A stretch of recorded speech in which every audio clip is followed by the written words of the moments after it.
What he said publicly, 1.5% he wants to use the inflation. military to go after the enemy within, which is the American people. He did not say that, Jake. The enemy he within? said that he was going to send the military after the American people. Show me the quote where he said he was going to. He said the enemy within. He said far left lunatics. He's talking like about the people Pelosi's rioting and Schiff. He's talking about people rioting after the election. This is what he said to Joe Rogan on Friday. The enemy within that he wants the military to go after.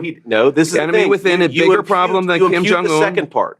We have people that are really bad people that I really think want to make this country unsuccessful. That's who the enemy within. And did he say that he wants to use the military against those people? Here's the game. Use the military to go after the enemy within. Here's the game that you're playing. He said that playing a game. No. Can I answer the question, please? He said that he wanted to use the military to go after far left lunatics who are rioting, and he also called them the enemy within. He separately, in a totally different context, in a totally different conversation, said that Nancy Pelosi and Adam Schiff were threats to this country. Were the enemy within. We're the enemy within. He said they were the enemy within. So every time he uses the exact same phrase, we assume that he uses. I don't know. I don't throw around the term of enemy within to talk about using the military against American people. And you're asking his vice president, but you won't let me answer the question. I'm telling you that Donald Trump has said, and I agree with him, that we should use the U.S. military to go after Americans. People who riot, who burn down our cities. And this was what John Kelly was. This was what John Kelly was alarmed by: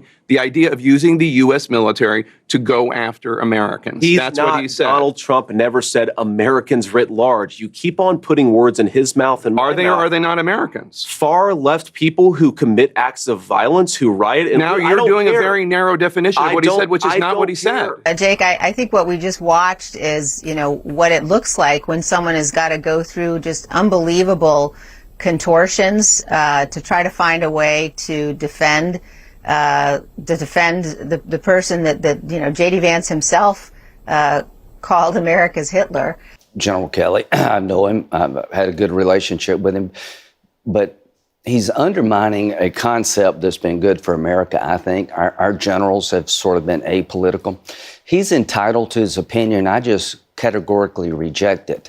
3 weeks before the election, you're calling basically Trump Hitler, a fascist, is not going to resonate. What happened to joy on the Democratic side? They went from joy to now Trump is Hitler. That's desperation.